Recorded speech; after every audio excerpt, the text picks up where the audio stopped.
Welcome to Samba Samba. Enjoy the video. You begin by pinpointing what needs automatic refreshing and why. Choose a practical interval like 5 or 30 seconds.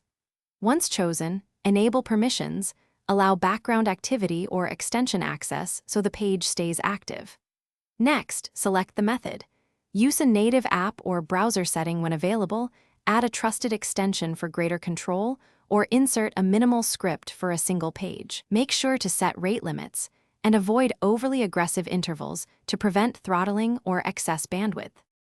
Once configured, tailor the behavior. Set a precise interval and conditional triggers so you refresh only when necessary.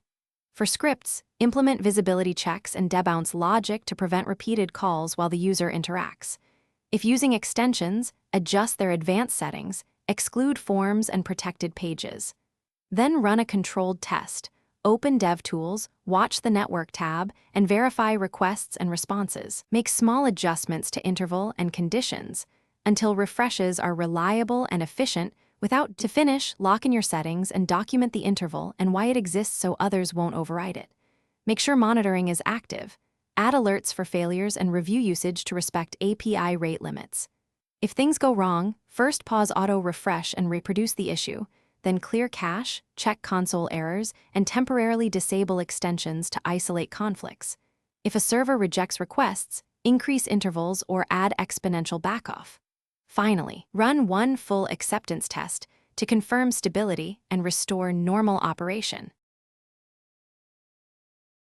Thanks for watching. Consider subscribing if we helped you.